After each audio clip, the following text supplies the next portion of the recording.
कक्षा 7 गणित अध्याय 7 में आज राशियों की तुलना में महत्वपूर्ण तथ्य सीख लेते हैं। उसके बाद हम लोग प्रश्न हल करेंगे।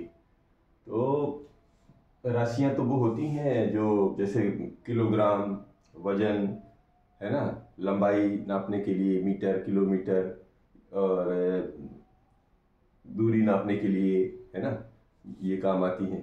तो ये सारी चीजें राशियां कहलाती हैं। अब जब तुलना करने में इन दोनों राशियों की इकाइयां समान होनी चाहिए। जब इनकी तुलना, जैसे मान लीजिए कोई चीज मीटर में दी है और एक दूसरी राशि दी है किलोमीटर में, तो हमको या तो किलोमीटर को मीटर में बदलना पड़ता है या फिर मीटर को किलोमीटर में बदलना पड़ता है ना।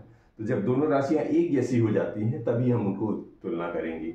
ये महत्वपूर्ण है कि तो पहला बिंदु ये है कि तुलना करने में दोनों राशियों की इकाइयां समान होनी चाहिए।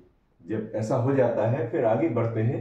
यदि दो भिन्न समान है, तो अब राशियां आनुपातिक रूप भी से होते हैं, भिन्न के रूप में भी आती हैं।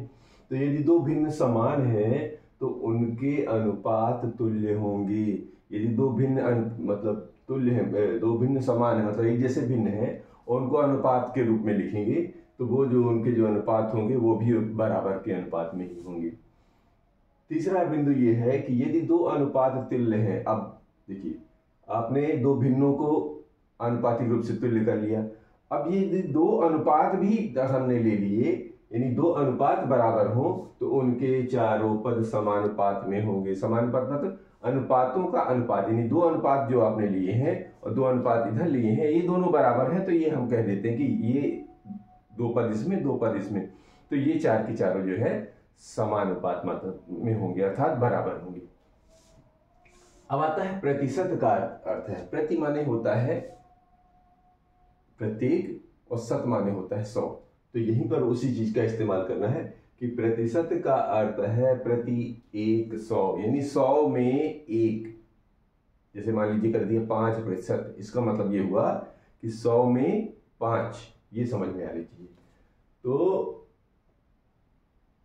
प्रतिशत का अर्थ है प्रति 100, अर्थात प्रतिशत एक ऐसी भिन्न के अंश हैं, यानी जैसे मान लीजिए हम लोग लिख देते हैं ना 3/100, तो ये क्या है, जब भिन्न के रूप में ही तो लिख रहे हैं, अंश बटे हर के रूप में।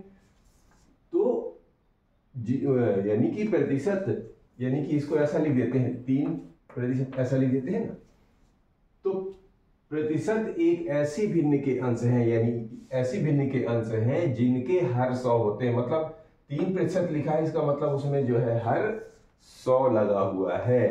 प्रतिशत भी तुलना करने की एक विधि है, यानी जब हम किसी चीज की तुलना करेंगे तो ये भी ध्यान रखेंगे कि प्रतिशत की भी तुलना की जा सकती है। ठीक है, ये भी एक प्रकार की विधि है। फिर यह है कि भिन्न को प्रतिशत में बदलने के लिए अगर कोई भिन्न दी है, ये जैसे मान लीजिए है भिन्न को प्रतिशत में बदलने के लिए भिन्न को 100 से गुणा करके प्रतिशत का चिन्ह लगाते हैं। कैसे? यदि ये भिन्न है, मान लीजिए 2/5 दिया हुआ है मान लीजिए, तो इसको बदलने के लिए क्या करना पड़ेगा? सबसे पहले 100 का गुणा कर देना है और ये प्रतिशत का चिन्ह लगा देना है, ऐसा। तो इसका काम हो जाता है। यानी भिन्न को प्रतिशत में बदलने के लिए भिन्न को 100 से गुणा करके प्रतिशत का चिन्ह लगा देते हैं। अगर ऐसा कर देते हैं तो हमारा काम पूरा हो जाता है।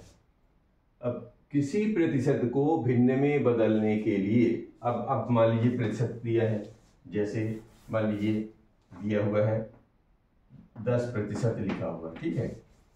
तो किसी प्रतिशत को भिन्न में बदलने के लिए उसे 1/100 से गुणा करने पर प्राप्त भिन्न को सरल कर लेते हैं तथा प्रतिशत चिन्ह को हटा देते। अब 10% का मतलब है इसको भिन्न में बदलना है, तो 10 को क्या करेंगे?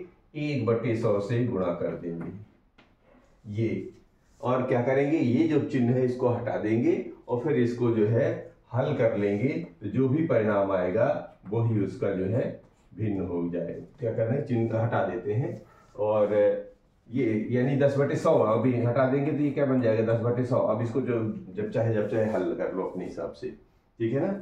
यानी कि ये जब ये हट जाएगा 0 से 0, अर्थात 1/10 ये भिन्न निकल आएगी। समझ में आ रही? तो प्रतिशत को भिन्न में बदलने के लिए क्या करना पड़ेगा? 1/100 का गुणा कर लेंगे और फिर प्राप्त ये जो चिन्ह है इसको हटा देंगे और इसको हल कर लेंगे। जिस पद में आ जाएगा वही उसका भिन्न कहलाएगा। ठीक है। फिर 7वां पॉइंट ये है कि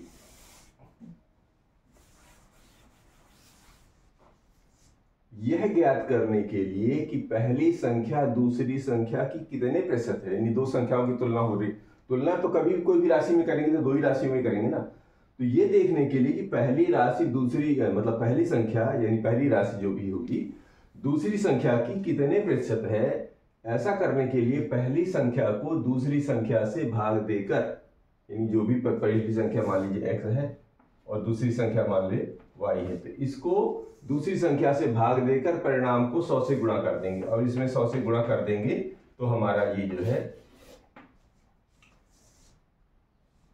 कितने प्रतिशत है ये निकल आएगा।